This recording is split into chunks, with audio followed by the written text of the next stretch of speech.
liru que te falta. Telo viño na bodega e o pan de trigo na iarca. Liru liru miña gaita, liru liru que te falta. Telo viño na bodega e o pan de trigo na iarca. Nosa terra é como un coche, está nos dando moito a lata. Hai que cambiarlle a xunta, hai a xunta da culata. Ten a dirección moi torta e non atopa o camiño. Foi mercado nun desguace por encargo dos veciños. Liru liru miña gaita, liru liru que te falta. Telo viño na bodega e o pan de trigo na iarca. Liru liru miña gaita, liru liru que te falta. Telo viño na bodega e o pan de trigo na iarca. Cando poñemos a andare, agarrotanse os freos, que tamén foron mercados no desguace madrileño. As buxías non dan chispa e quedámonos parados. Isto cheirame o chamusco como dos montes queimados.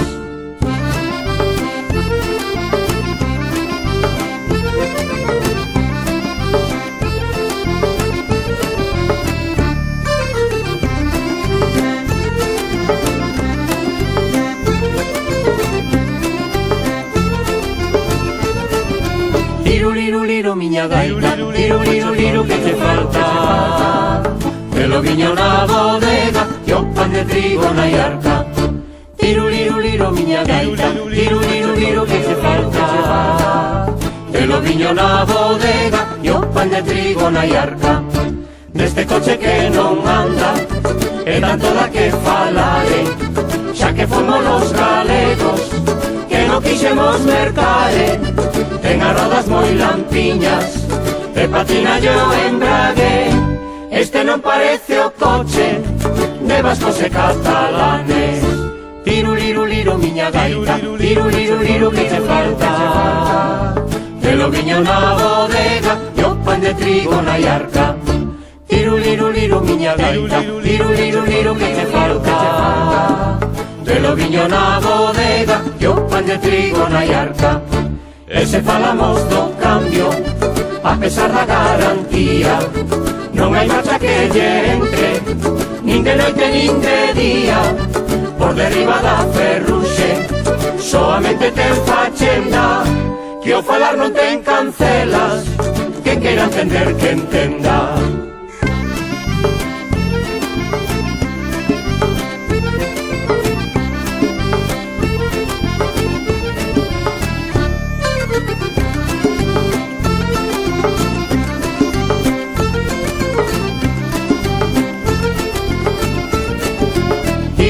Liru miña gaita, liru liru que te falta.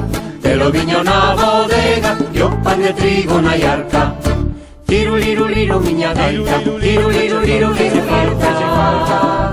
Telo viño na bodega e o pan de trigo na iarca. Foron 5.000 gaiteiros ben repletos de empanada para festexar a compra deste coche que non anda. Haixe poquiña memoria da historia do país. Antes non eran gaiteiros, eran guardias color gris.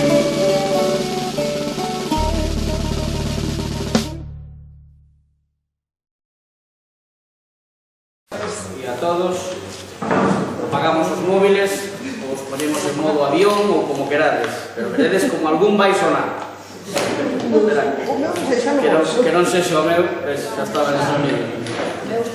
Algún vai sonar. Bueno, imos dar comenzo entonces a penúltima charla deste 13 ciclo de información sociosanitaria. Como sabedes, corresponde a charla sétima deste ciclo, a 103 de todos os ciclos que levamos facendo. E, como sempre, e antes de comenzar,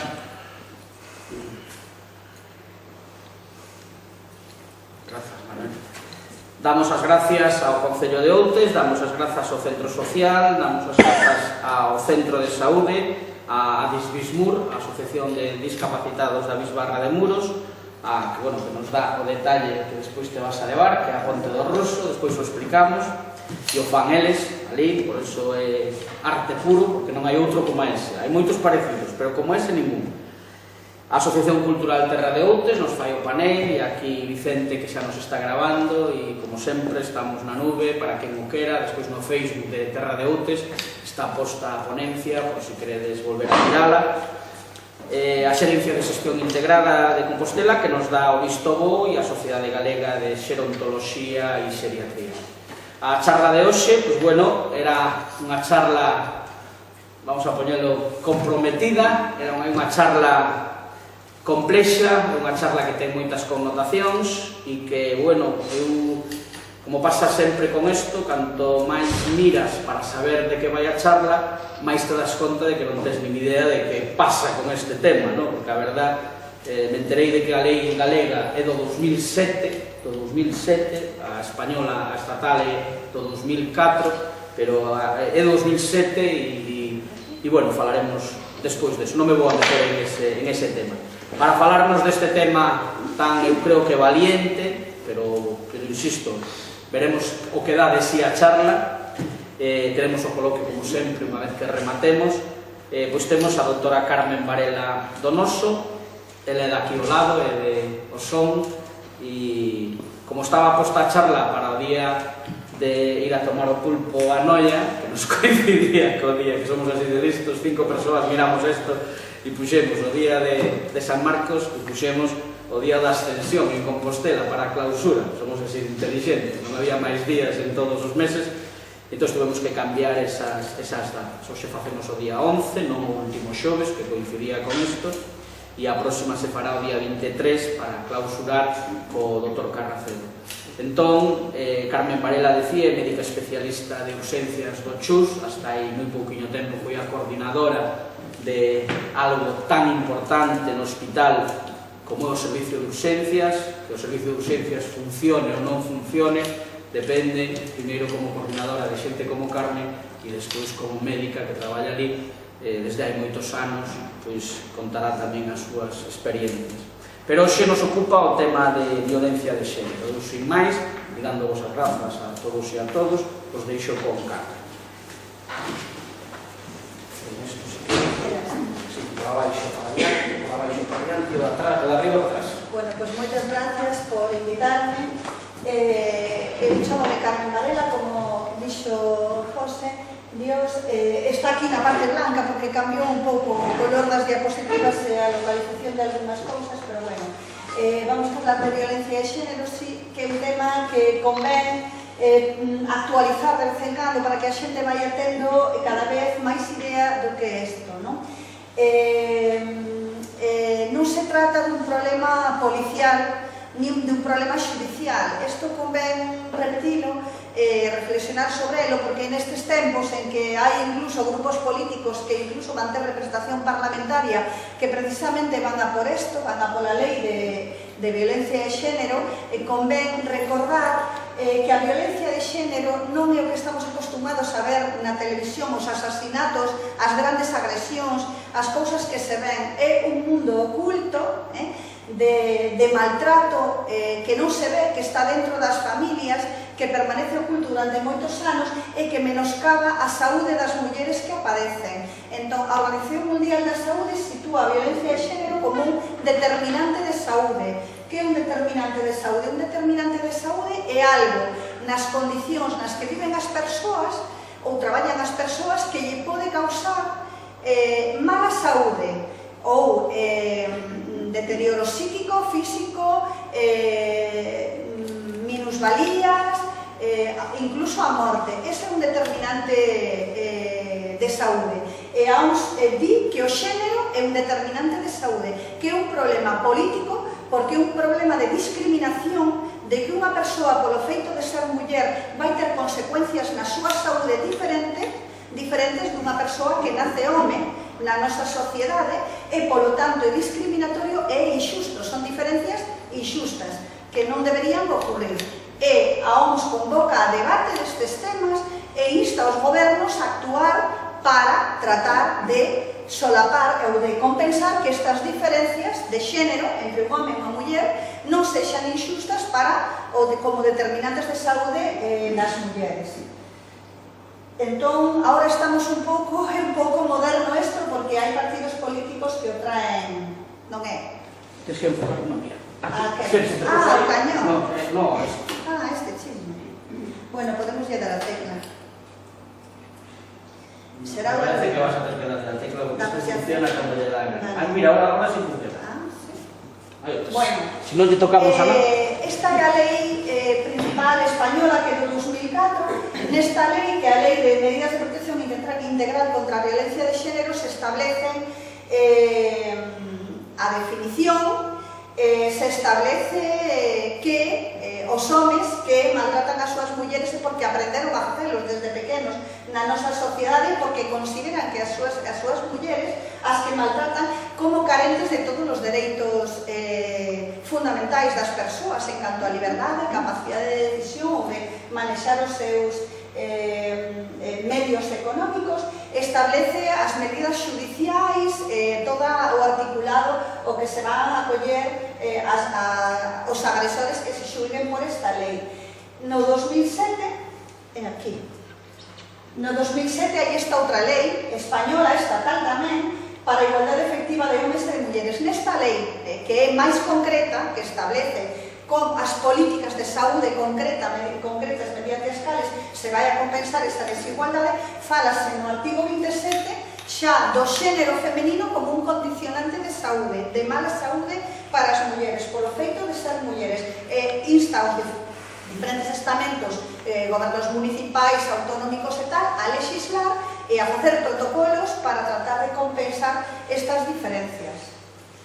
Bueno, a definición de violencia de xénero é da Organización Mundial da Saúde.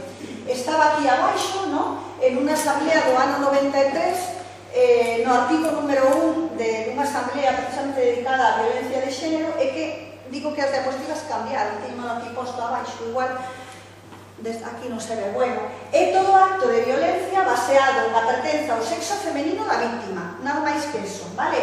E que teña ou que poda ter como resultado un dano, sufrimiento físico, psicolóxico ou sexual. O innovador é que establece que lle produza un dano ou que lle poda producir, ainda que non lle producer ainda. Incluye as amenazas deses actos, a coacción arbitraria da liberdade, e establece que se produce na vida pública e na vida privada. Na vida pública hai dúas maneiras. É o acoso laboral, de un xefe hacia unha subordinada, polo feito de ser muller, ten que ser, vale? O sea, insinuacións sexuais, tocamientos, propostas e tal, pero tamén incluye na vida pública os asaltos ás esas mulleres que van facendo footing e que alguén as asalta, secuestra e as viola. Eso está agora discutido. O que se está pedindo desde o feminismo é que ese ente, ese particular, sexa incluído na violencia de xénero, que non está. É dicir, eses asesinos, ademais, non van ser xulgados por violencia de xénero, porque non está incluído, ou non haber unha relación previa entre a víctima e o agresor, porque a violencia de xénero máis importante que se produce é dentro das parellas, é o que entra fundamentalmente na definición. Na vida privada, é dicir, o triste desta violencia é que se produce no ámbito familiar, donde hai relacións estreitas entre a víctima e o agresor, relacións de cariño, un amor previo ou un amor que persiste, e que fan posible que ese agresor durante moitos anos, ese maltratador, manteña unha relación de poder frente a esa muller que se vai sometendo cos anos, precisamente por esa vinculación de cariño, e por esa vinculación o delito é maior, que eso está contemplado nas leis españolas, polo feito de ser dentro da parella. Pero, como vos digo, eses asaltos puntuais, que son os que salen na prensa, que non son o grueso da operación, ainda que sí que é o máis chamativo, asesinan unha muller, como a pouco que este mismo mes, creo que xa caeron 3 concretamente. Eso tan alarmante non é o grosso da operación da violencia de xénero. A violencia de xénero é oculta na súa inmensa cantidade. Bueno, primeiro, unhas definicións. Sexo e xénero. Que é sexo? Bueno, tamén falta un cachiño da diapositiva abaixo, pero creo que podemos. Sexo son as diferencias biolóxicas entre un home e unha muller, igual que en calquera especie animal, que son as diferencias que establecen que uns son machos e outros femias, non? Nácese co sexo, son características anatómicas, de funcionamiento e xenéticas que diferencian homes e mulleres. Eso non é injusto, eso é así. As nenas nacen nenas e os nenos nacen nenos. Un home e unha muller non van a enfermar do mesmo, non. Os homes van a enfermar de próstata e as mulleres van a enfermar de cáncer de útero. Non podemos facer nada aí, podemos crear programas de apoio para que se diagnostiquen precozmente igual que tantas outras enfermedades. Pero eso non é unha diferencia injusta, non hai aí discriminación. Que é o xénero? O xénero é diferente. O xénero ten unha elaboración social. Entón, a cada sociedade, porque isto é cambiante para cada sociedade e cada momento, na nosa sociedade establecemos unha serie de deberes, aprobacións, prohibicións, o que creemos que é adecuado ou non adecuado para como se debe comportar un home e unha muller. Entón, ese neno que nace neno e esa muller que nace nena, co tempo teñen que aprender cada un o seu rol na nosa sociedade, igual que aprenden outros roles sociales. Por exemplo, pois o que nace señorito non é diferente de outros, pero o mellor é unha persona que xa sabe comportarse dunha maneira cando vai a determinados sitios. Bueno, ese é un rol que ele aprendeu, non é o que ele naceu, nin o que ele vale, nin deixa de valer. Pois o rol femenino ou masculino é un rol que se aprende, porque está establecido pola sociedade na que vivimos, de cales son os valores e cales son as expectativas incluso que esa nena debe ter para o futuro, porque un neno pode querer chegar a presidente e a nena pois non quere chegar a presidenta, que quere chegar a ser ama de casa, máis por horas secretaria de alguén, non? É dicir, as aspiracións son diferentes. Que é o gracioso disto? Que o rol non se nace con él, apréndese, é un papel, o rol é un papel, é o papel na sociedade que ti aprendes. Como muller, ao nacer, aprendes que te debes comportar de determinadas maneiras que non os homes. Entón, tamén é importante que como se aprende, tamén se pode modificar, que podemos modificar eso. E de feito, modifícase co tempo, as sociedades non son iguais. O rol de muller, cando naceu miña avoa, non era o mesmo rol que me enseñaron a min ni que aprendeu a miña filla, porque os tempos cambian. Pero sí que se mantén o que vamos a comentar un pouco todo isto, e ver que non é nada extraño. É dicir, que miña abuela xa tiña uns condicionantes por ser muller e que atopei eu tamén. Mais difuminados, eu cheguei a xefa de servicio, non somos moitas, non hai moitos, ni moitas presidentas de goberno, pero sí que hai aí un certo teito de cristal. Eu podo enseñar o tobillo, miña avoa non podía, xa me contaba, ni podía levar pantalóns, pero porque os tempos cambian, pero o rol masculino e femenino na esencia mantense. E iso é o que estamos falando, que vai ter consecuencias para a saúde das mulleres, sobre todo as mulleres maltratadas.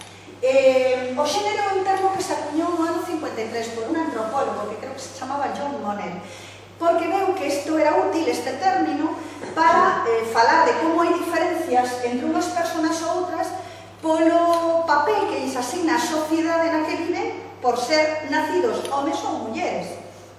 Pero despois foi aceptado por todas as ciencias sociais, tanto a psicología como a medicina, como a socioloxía, como a economía, porque o rol femenino ten diferentes connotacións de cara ao futuro, incluso económicas, de discriminación, etc.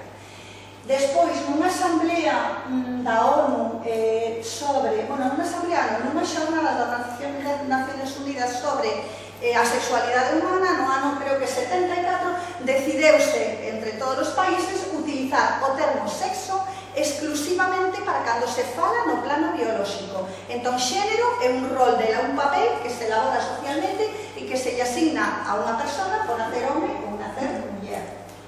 E cales son cada rol? Xa o sabedes perfectamente, non sei se me falta algo por aí abaixo, porque xa tal.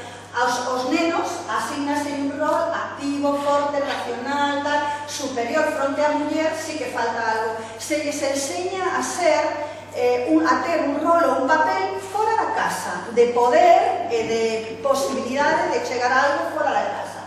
En cambio, as mulleres se lles aprende a ter un papel máis pasivo, máis sensible, máis abnegada, máis cuidadora e maternal, cuidadora dos anciáns, maternal, sumisa, un rol de dentro da casa. un rol de escasa proxección social e de escaso acceso ao poder. Cando aprenden os nenos? Porque os nenos nacen nenos ou nenas, eles teñen que aprender, teñen todo para aprender. Pois máis ou menos a identidade de xénero adquiren aos nenos e as nenas os 2-3 anos, que é o momento no que adquiren a linguaxe. Mais ou menos nese momento, a nena sabe que ela é unha nena e debe ir xa aprendendo a facer determinadas cousas, e o neno, pois xa o mellor quere ser astronauta ou presidente. Nese momento empezan a diferenciarse, antes incluso de que sexan conscientes de que hai diferencias biolóxicas entre eles.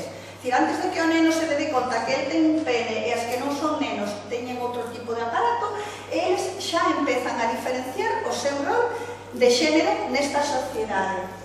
E despois que o asumen, este papel asignado se convirte en unha especie de peneira pola que van a pasar todas as súas experiencias vitais. É dicir, todo o que van a aprender sempre van a pasar ou van a referir a este tamiz. Parte me queda aquí. Ainda que a está cambiada, non me queda moito máis. Pero incluso antes de nacer o neno, o rol de xénero xa se asigna polas expectativas dos pais, como decoramos a habitación, e ímolo prolongando como os vestimos, os xoguetes que lles compramos, o que lles aprendemos a facer. E ao longo da nosa vida, se van criando os estereotipos que nos están aparecendo continuamente, incluso ao longo da nosa vida, e ao mellor non nos damos de conta. A publicidade sexista, por exemplo, considerarse publicidade sexista, se combate a publicidade sexista porque contribuye a asentar estes roles diferentes asignados a homes e a mulleres, que ao final están na base de diferencias médicas, de diferencias sanitarias importantes. Considerarse publicidade sexista toda aquela que utiliza o corpo da muller como reclamo, que utiliza sempre a muller desnuda, home vestido, a muller en posición inferior, que lle asigna aos homes un rol de poder externo, e as mulleres un rol casero e tal, como este e moitos outros anuncios que coñecedes de sobra, incluso esta heroína que ven do futuro, é unha supermana, pero ven arreglarlle os problemas de colada a unha muller do noso tempo. Ao fin e ao cabo non ven outra cousa.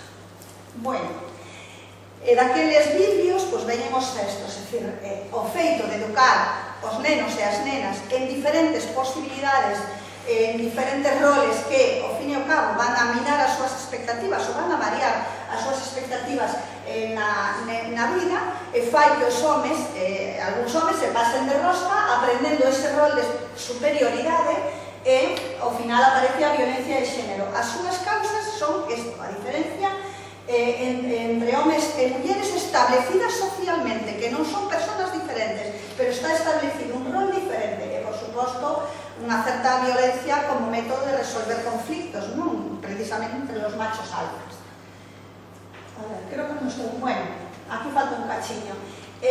Unhas cousas máis. Agora, como acaba de ser o 8 de marzo, enseguida poñenlle unha alcachofa na boca, calquera diputada despois collen, cortan e sacan só unha frase, e a mí sorprendeu a cantidade das que salían dicindo é que a violencia estrutural, pero dirá alguén o que significa estrutural, porque todas a repetir estrutural nos quedamos como estamos, non? Porque para eso, xa os digo, o partido político este que está en contra de que a violencia de xénero non existe, pois dirán, bueno, estrutural porque o digas ti.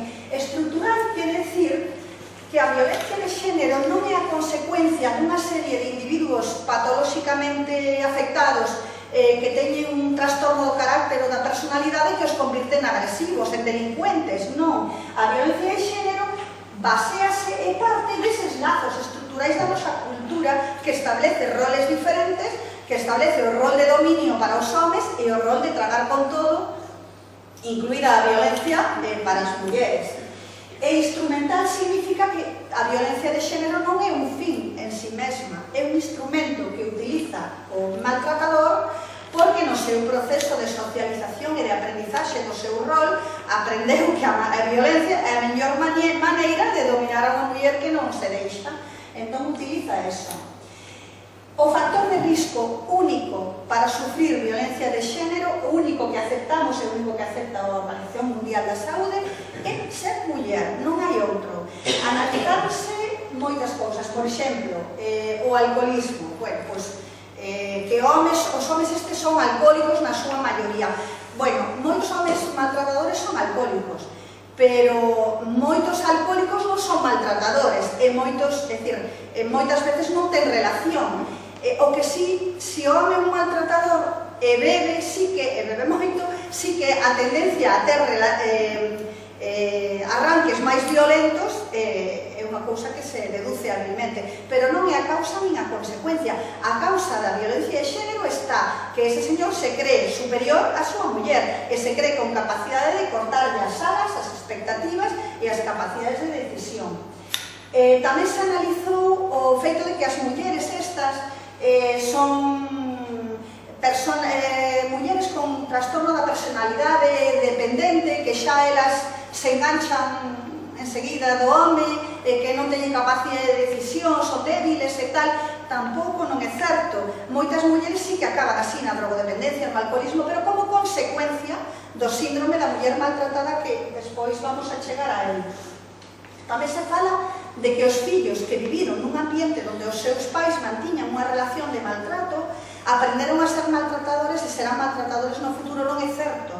A maioría dos rapaces que se criaron nestes ambientes non se convertiron despois nas súas relacións de parella en maltratadores da súa parella. E despois tamén se fala de que o maltrato de xénero aparece en familias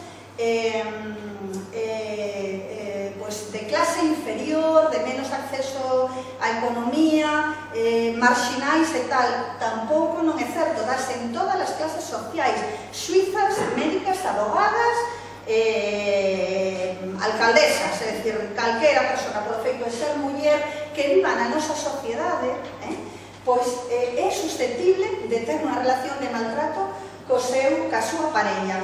Que o triste, non sei se antes o dixen suficientemente, o principal maltratador é a persoa que ten relacións de afecto con esa muller, porque é o que é capaz de sometela máis, é dicir, que é o grave desta situación, non?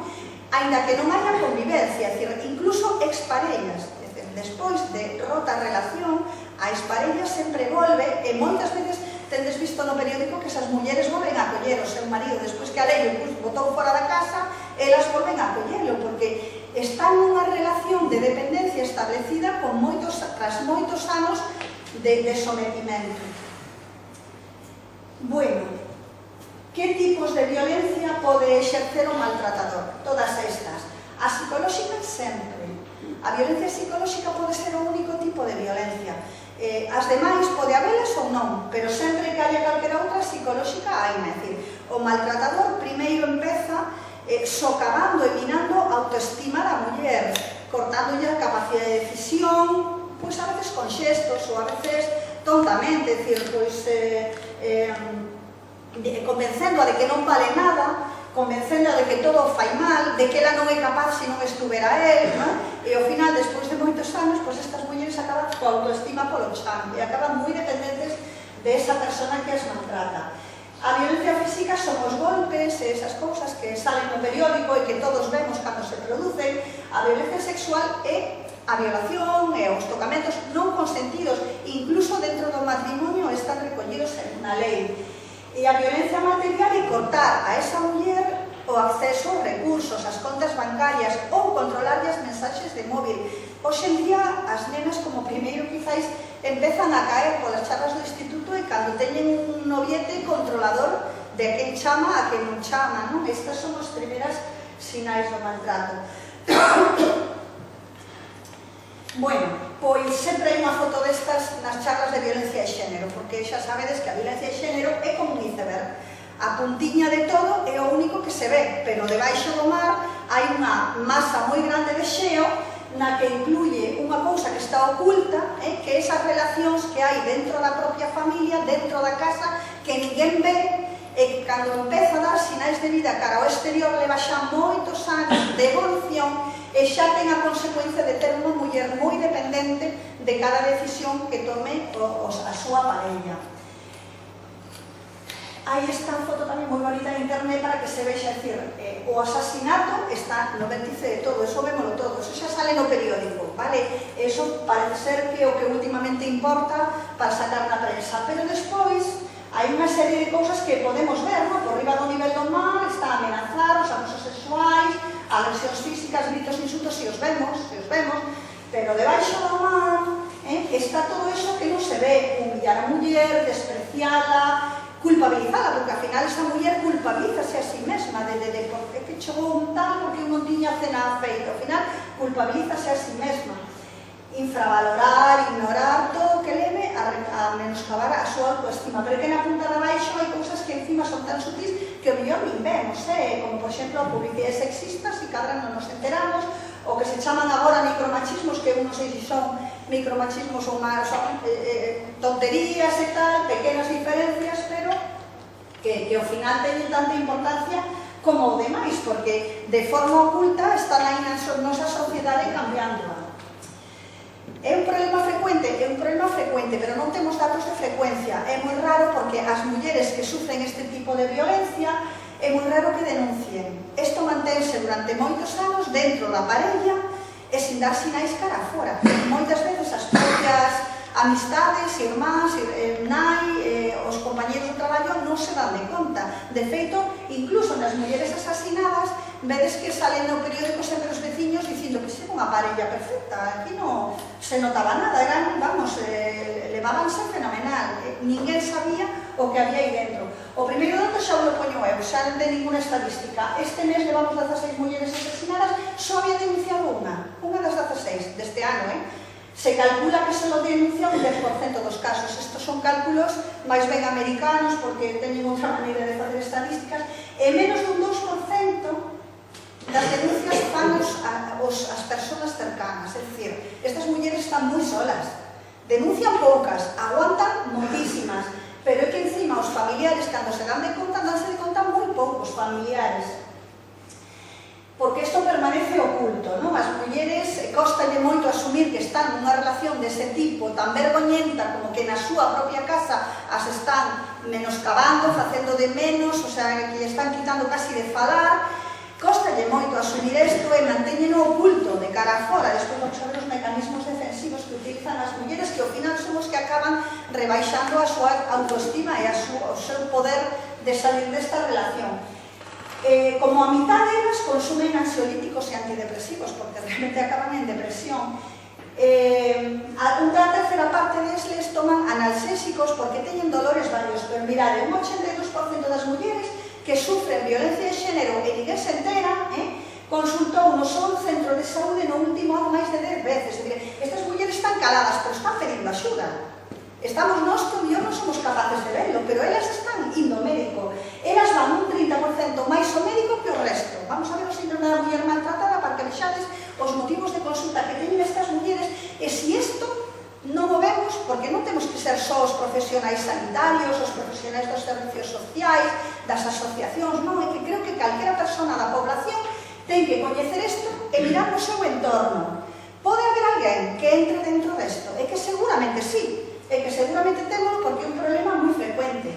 E a única maneira, como noutros problemas de saúde que non dixen antes, a súa mellor forma de afrontalo é a prevención. Informar a población para que recoñeza isto e para que loite contra eso, para que se rebele contra eso. E informar as mulleres para que salgan destas relacións, pero informar os seus fillos para que a sociedade poda cada vez evolucionar con respecto a este tema. Bueno, estas estadísticas xa son de servicios de urxencias, vale? Algúnas hasta son feitas en España. Eu, como médico de urxencias, un 10-15% das mulleres que consultan en urxencias cada día teño que pensar que poden ser vítimas de algún tipo de violencia, de relación violenta. En urxencias do clínico cada día vense 350, máis ou menos, máis 400, 300 según o día, pois xa por menos 150 ou así, hai que pensar. A mí non me van contar, pero eu teño que pensar eso. Nas lesións agudas traumáticas, un 2%, é dicir, a xente que eu vexo mulleres con un brazo, unha perna partida, caeron nas escaleiras, atropellou un coche. Eu teño que pensar que desas mulleres, pois un 2% de 300 han de ser 6 ou así, me parece, non? Por lo menos 6 das que vexo en 24 horas, o mellor tiveron algún problema e non me din de conta eu. E, por suposto, as que veñen por intento de suicidio, hasta a cuarta parte están sufrindo unha relación violenta na súa casa. Estas estadísticas son de servicios de urxencias. Bueno, maltratador. Como consigue ese poder sobre unha muller que naturalmente estamos no século XXI e por moi parva que sexa unha persona sabe que non hai dereito a que estén tratando así, non? Bueno, pois, a ver, en na relación sempre hai unha fase de achegamento cando son novios, se quieren, todo é idílico, el amor, non sei que. Nesa fase, o buen chaval non dá trazas do que vai ser despois, aínda que sí pode manifestar celos, ser unha persona celosa ou así, non? Pero de momento non dá nada máis. Despois hai unha fase de control que empeza na intimidade na que o maltratador empeza a controlar o que viste a muller, o que non viste, con quen vai, con quen non vai, a quen chama, a quen non chama, é dicir, xa empeza a establecer o que lle gusta e o que non lle gusta, a min a tua nai cárgame moito, entonces eu xa intento a ver se chama a miña nai, que non chame agora porque está este aquí, a ver se chama despois e falo despois máis na intimidade con ela, pois non, vai estar aquí, despois vai estar así todo o rato, xa non vamos o domingo porque esta semana está un pouco caliente e ao final vai illando a persoa, a víctima, esa muller, dos seus lazos máis cercanos, das persoas que precisamente a poden apoiar. Vai illando, despois na fase de dominio deixa xa claro que como non se faga o que el quere que se faga, vai se poñer violento, verbalmente ou físicamente, é dicir, onde que se lo sexa verbalmente. As mulleres nesta fase están tamén bastante confusas, pero precisamente como están enamoradas siguen teimando nesto. E na fase de sometimento xa ten a víctima totalmente controlada, é dicir, que moitas veces nin agresión ni nada, levanta unha cella e xa se sabe que ali hoxe non vamos a salir, hoxe quedamos aquí e non imos ao cine, porque xa con un xesto solo pode dominar a muller. Hai unha cousa que se chama ciclo da violencia que estableceu esta psicóloga Leonor Walker nun libro que se chama A Muller Pegada. Ela fala de tres fases, non? En cada momento de violencia, non? Primeiro, da acumulación da tensión, na que empeza a poñerse o agresor máis nervioso por tonterías, porque chamou a tua nai ou porque a cena non estaba preparada, empeza xa a mostrarse inquieto, despois ten a explosión, a presión verbal ou física, pero despois hai un período de calma, reconciliación ou lúa de mel, é dicir, que arrepíntome, agora eu quero che moito, isto non vai volver a pasar e tal, que a muller dentro disto está bastante confusa, pero como realmente está nesa relación de amistad ou de lazos de parella, ao final, pois, perdoa, dá outra oportunidade e tal. Unha vez que a dinámica cíclica se establece, cada vez o maltratador necesita menos expresar a fase de arrepentimento, entón desaparece a lúa de mel.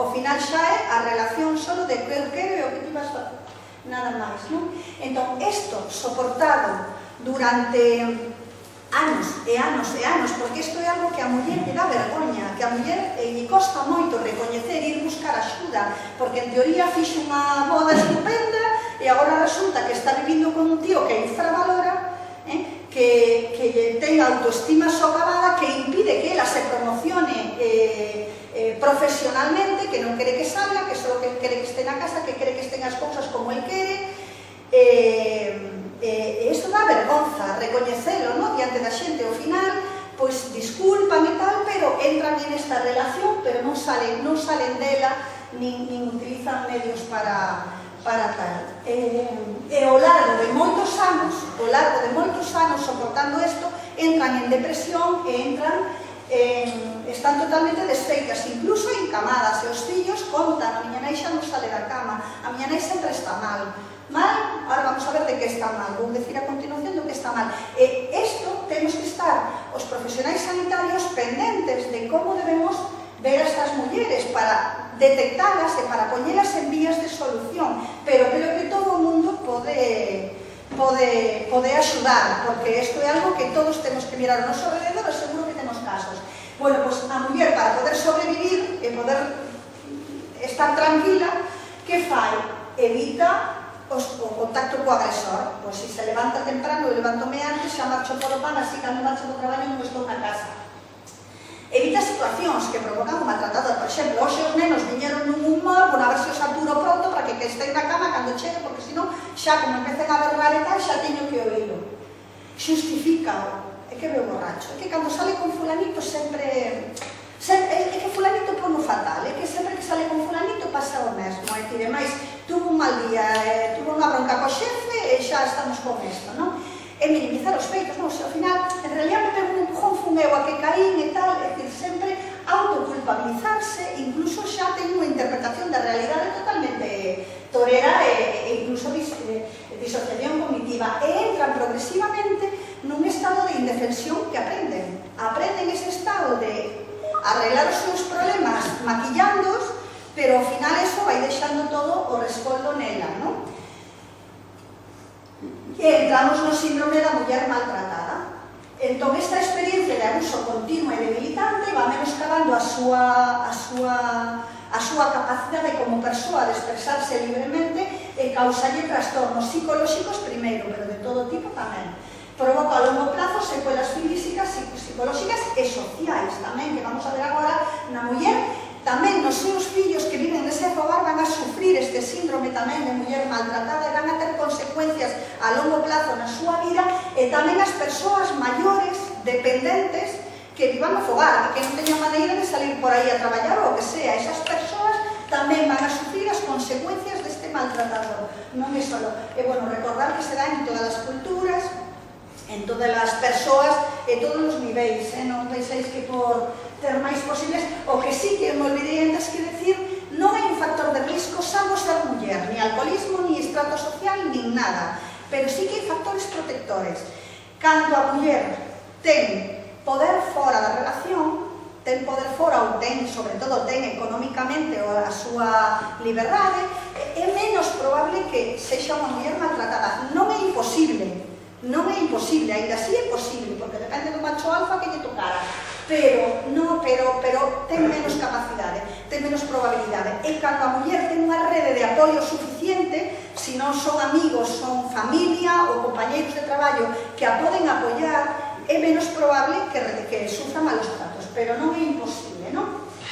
Entón, estas mulleres van ao médico e nós temos que ser capaces de atendelas. De forma característica son mulleres que son, en as consultas sempre son huidizas, evasivas, cambian de centro. De feito, de forma típica moitas veces van a urxencias, non ao médico de cabeceira, porque, a ver, nunha cidade grande hai moito anonimato, pero aquí en Ontes seguro que as mulleres cando van ao médico máis de unha, despois enteras o marido, diga tua muller no centro, e o marido tamén controla eso.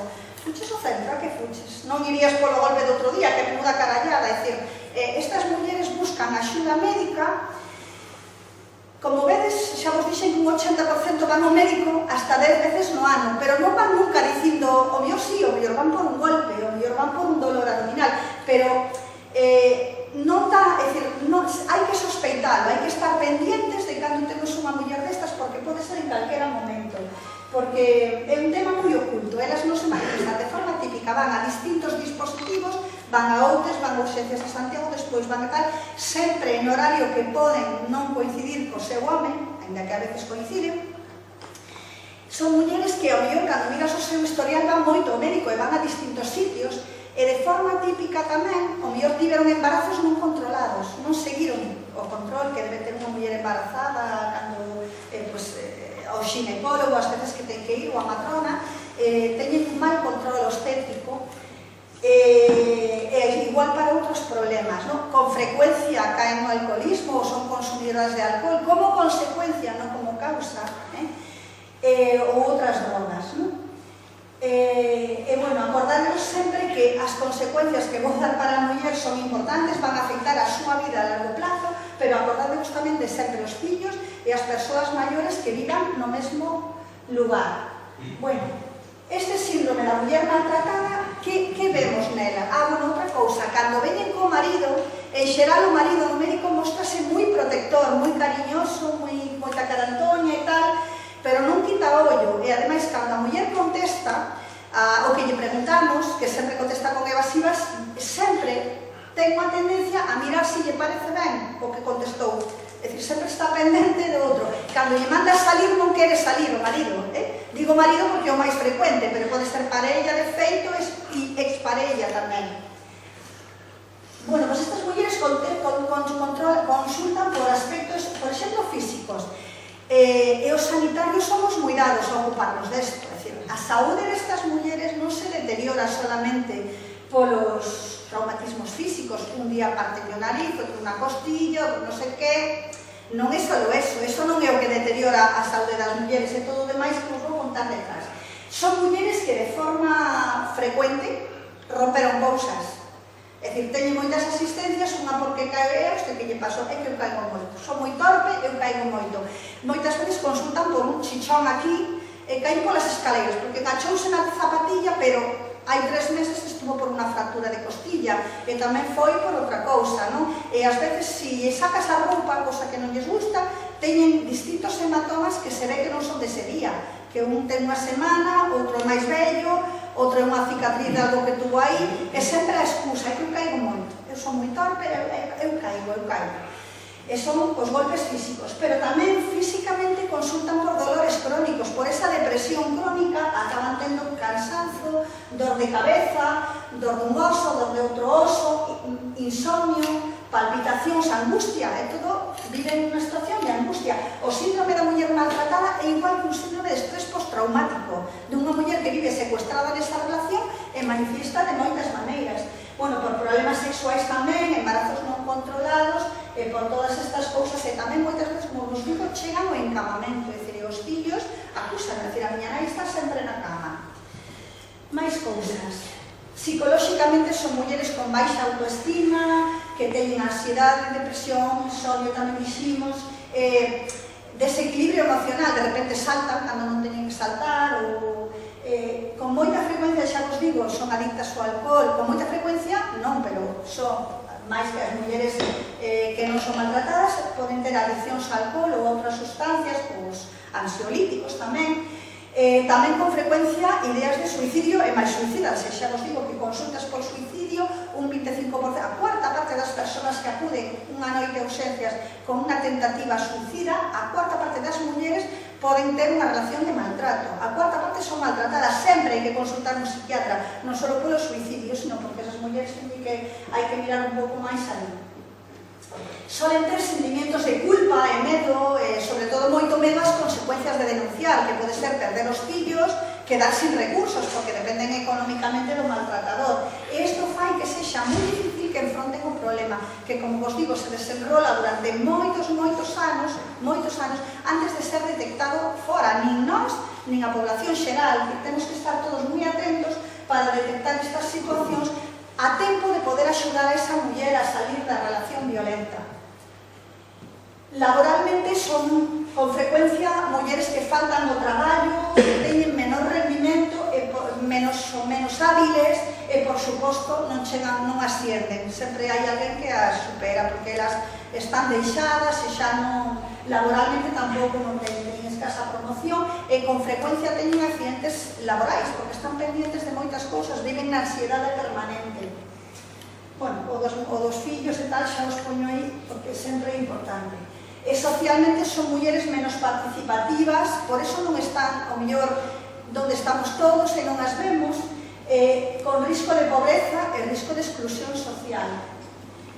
E creo que educativamente son mulleres que faltan, hai moito absentismo escolar e moitas veces teñen un trastorno de aprendizaxe que teñen un trastorno para fixar conceptos e para atender. Bueno, en Galicia, a lei galega, que non o dixen antes, era o 2007, que bueno, no 2004 se fixa a lei española, aí se insta as distintas comunidades a legislar no seu ámbito como van a proceder. Bueno, pues a lei galega é do 2007, que é cando a segunda lei española, nela se establece nas competencias da Xunta de Galicia o que se vai facer a nivel concellos, establecese os centros de información da muller, como van a funcionar, como se van a regular, establecese todo o que se vai facer no programa da muller, e máis temos tamén desarrollado despois desto, que todas as comunidades xa o van tendo, a nosa xa ten bastantes anos, non recordo que ano está, a guía técnica do proceso de como se vai atender na Comunidade Autónoma de Galicia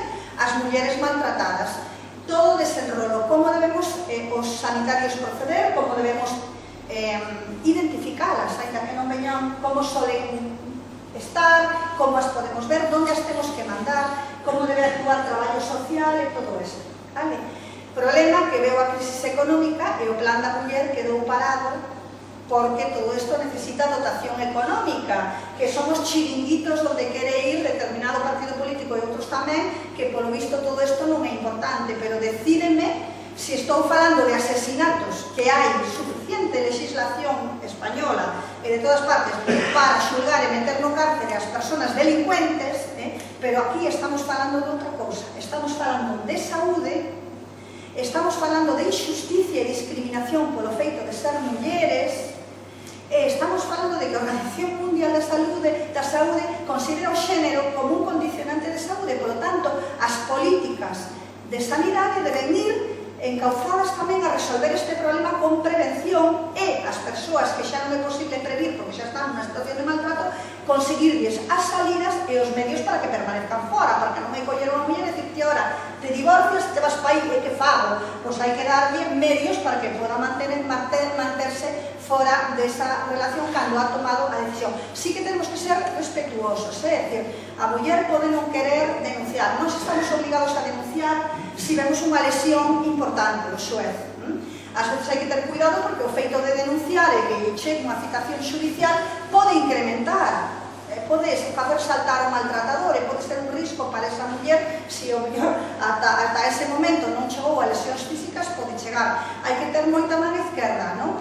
Hai que respetar sempre a decisión da muller, pero sí que hai que informarla e hai que decirle como pode proceder para tratar de resolver o problema. É un problema que temos os sanitarios que atallar, pero todos. Creo que todos, como digo, podemos mirar cara a nosa contorna e ver se non coñecemos algún caso que poda ir por aquí. Non me vai dicir, ti eres maltratada, non, pero ao mellor esa muller necesita apoio, e o máis importante é que cando unha muller necesita apoio, estar aí. É dicir, os amigos temos que estar, e o goberno, as autoridades teñen que estar a apoiarla e a secundarla, porque senón non vamos a ningún sitio. Esa persona sigue dependente psicolóxicamente e económicamente na súa relación de maltrato.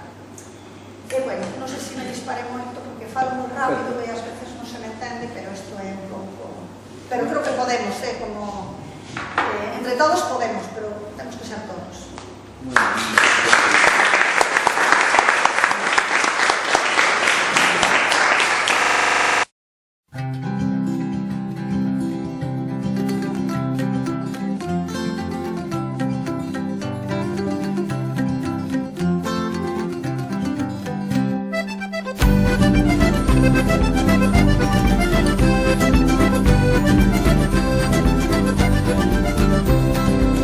Camiño, camiño longo, o que ten o meu país. Camiño, camiño longo, o que ten o meu país. E aquí mande que mande, sempre manda para si. E aquí mande que mande, sempre manda para si. Para chegar ao poder, para chegar ao poder, polo sí ou polo non, polo sí ou polo non. Nunca diga la verdade se estás na televisión, Se estás na televisión.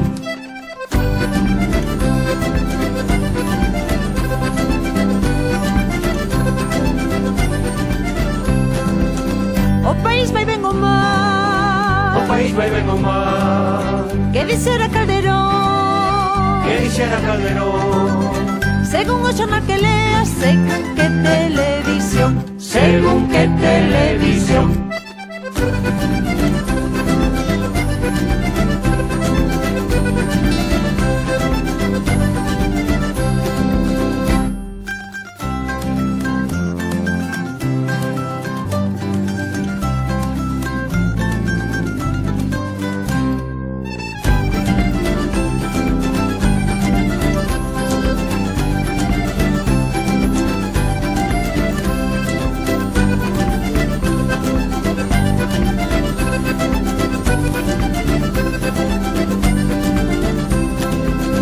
Camiño, camiño longo, o que ten o meu país. Camiño, camiño longo, O que ten o meu país. e aquí mande que mande, sempre manda para si. E aquí mande que mande, sempre manda para si.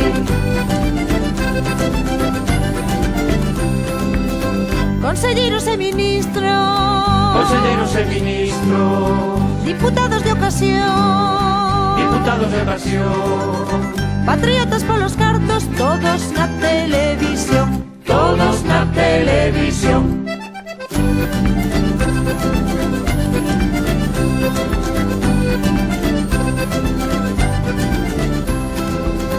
gobernan para os demais, Gobernar para os demais ten moi fácil solución, é moi fácil solución. subvenciona o teu soldo, e maila televisión. En Maila Televisión.